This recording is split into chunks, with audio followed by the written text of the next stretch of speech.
2019 has already been quite eventful in the world of gaming. Resident Evil 2 Remake came out and proved that Capcom knows how to do a game remake the right way. Kingdom Hearts 3 came out to a collective meh, even among fans of the series like myself. Apex Legends came out and took some of the wind out of Fortnite's sails. Hopefully, with its success, we will see another Titanfall game from Respawn. If you haven't played Titanfall 2, you really need to. Noted. And Anthem came out to a rocky launch and started bricking people's PS4s. Anthem is like Destiny. Or a better thing to say would be Anthem wishes it was Destiny. At release, Destiny was a polarizing game as well, but never to this extent. Sure, it was criticized for having no story and far too much reliance on RNG, but at least it didn't have the chance of bricking the console you were playing it on. I could talk about why I like Destiny so much, but I don't even have time to explain why I don't have time to explain. If you're looking for more history on Destiny, please read Jason Schreier's article on Kotaku about the messy development of the game. It's worth the read, and a link will be in the description. BioWare has been historically known for its very well-made, fantastic-looking RPGs with great stories. Emphasis on historically known. So when I heard that BioWare was going to be making their own Destiny, I was excited. Being a big fan of Jade Empire and Mass Effect, I was looking forward to this game. Hey! You ready to go? We're just grabbing some supplies. Just about ready. Every player will own an array of exosuits we call javelins. Bam.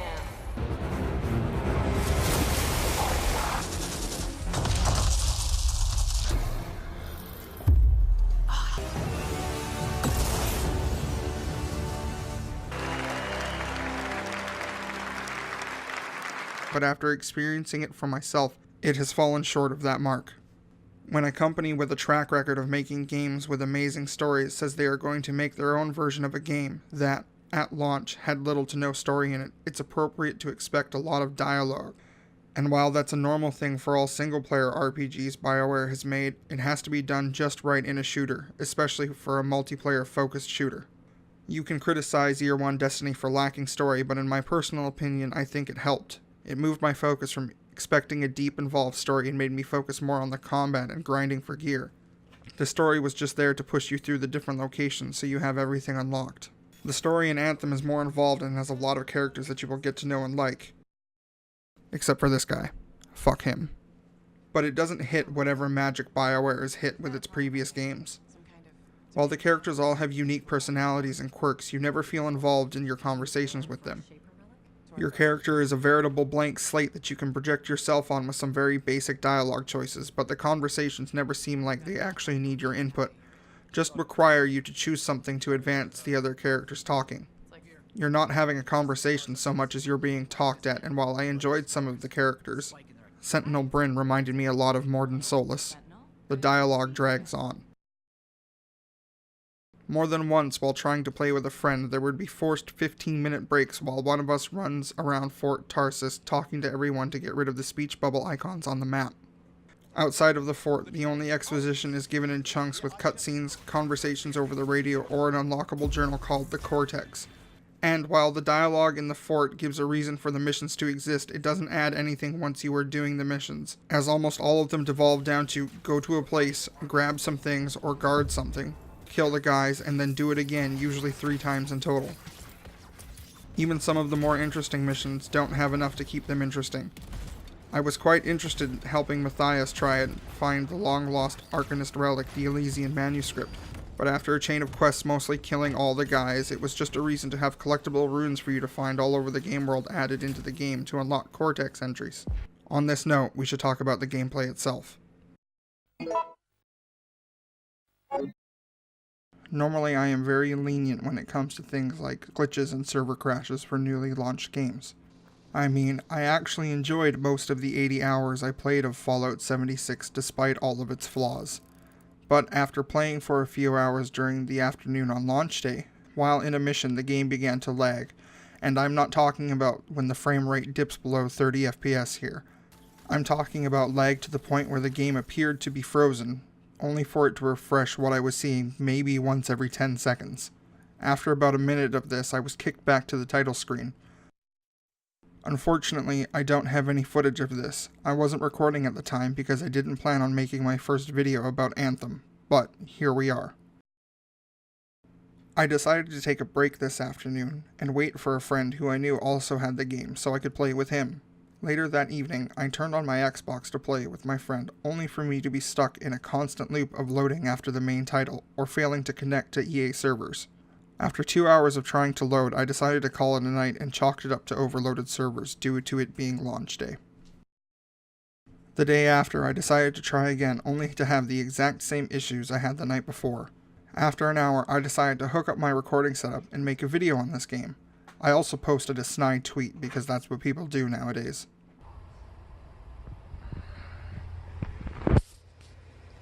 For 10 minutes I've been on this screen.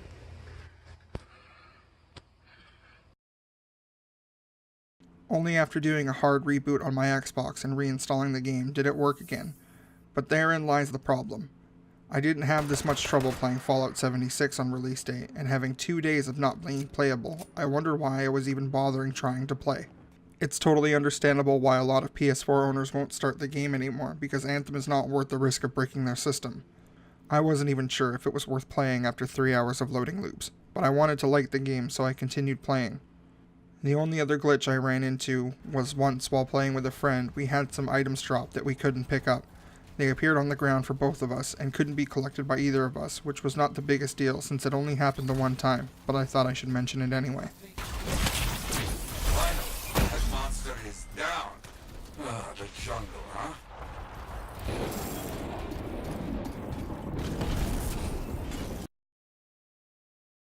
The combat in Anthem, in simplest of terms, is boring.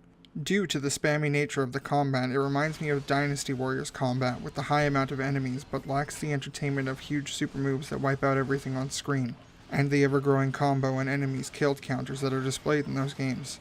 Despite there being 4 different classes of Javelin, and them all playing in a more unique way than the classes in Destiny ever did, you end up playing the exact same way with all of them.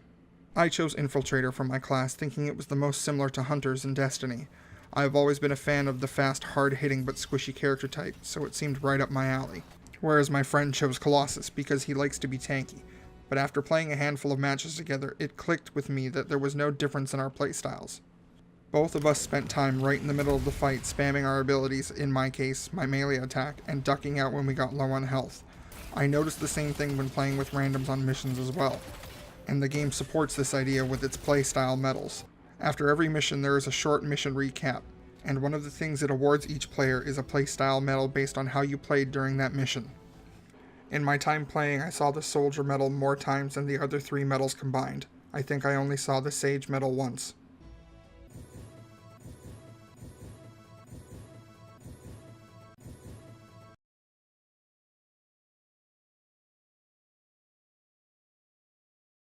By having these medals in the game itself is telling you that everyone plays the characters the same. I'm sure in the end game and on higher difficulties the playstyles change into more of the role each class is supposed to be. But in order to learn those skills early, each class should feel more unique early on. The only difference for them early is that the Colossus is the only Javelin that can use heavy weapons and can't use pistols and SMGs. And speaking of weapons, I'm not sure about how the heavy weapons handle since I was playing an Interceptor, but as far as all the standard weapons go, none of them felt fun to use. I'm not sure if it was from a lack of feedback when hitting an enemy besides the damage numbers that show up, or due to the fact that most enemies come at you in great hordes so accurate shooting isn't required. But hitting enemies never felt satisfying, and I think a lot of that problem comes with combat being in the third person. You never get to feel the power of a weapon firing like you do in a game like Doom 2016. It lacks the cathartic nature of the recoil sound and even visuals of firing a gun, as most fights turn into particle effect soup. There's a lot of things that this game needs before it feels anything close to competently made. Why is the option to hold Y to fast travel back to your Javelin only available when someone else is in your squad? That seems like a no-brainer to be active all the time because as beautiful as the game is, running through Fort Tarsus back to your Javelin after spending 20 minutes talking to people is a bit of realism that makes the game less fun, especially when you know you could just hold a button to warp there if you were playing with someone else.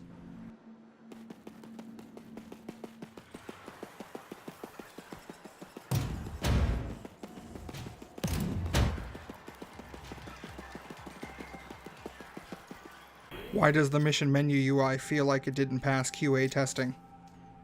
How is it intuitive for you to select mission mode, then move from track mission down to change mission, then scroll around the map, which takes longer than it should, just to select the mission you want to do? I get that Destiny did the whole missions on the map screen thing as well, but they made the whole map fit on the screen at once, so moving from one to another was fast and never took more than a few seconds. Rather than the map to select the mission, couldn't it be on the mission summary screen that you can just hit left or right to scroll through all your currently available missions? Or even if they didn't want to do that, remove the option to select the currently tracked mission, because I cannot tell you how many times I reselected the mission I didn't want trying to change it to something else. All that being said, there are some things that Anthem got right. Not anywhere enough to save the game, but we have to give credit where credit is due. The movement in the game, specifically the flying, even though the controls are a little weird at first, is incredibly fun to do and visually interesting. Flying seamlessly into and out of water without stopping was cool enough that it made my wife want to try the game, and chaining jumps into dashes into flying always felt amazing. The environments having so many different heights and secret tunnels to other places always made it fun to explore and free play using the movement mechanics. We also can't forget about how beautiful the game is, not only in its environments but in its characters as well. Considering BioWare's track record when it comes to facial animation, this is a vast improvement from their last outing.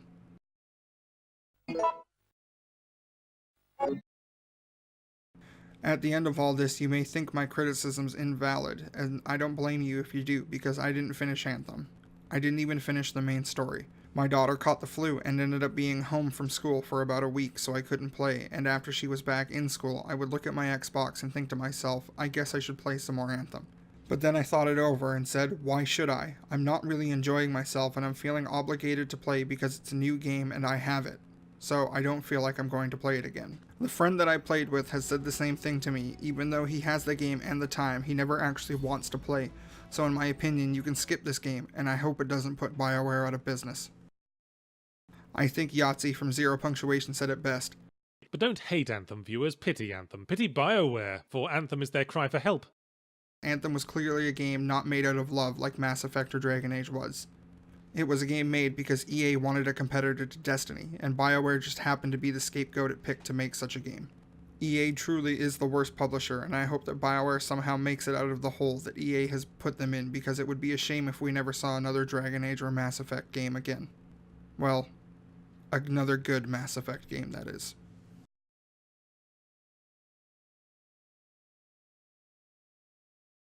Thank you for watching. You can leave a comment down below letting me know what you think. And if you want to like and subscribe, of course, feel free to do that. Follow me on my social medias or Twitch. I don't stream a super lot, but I've been trying to stream more. And just, yeah, I hope you have a good day.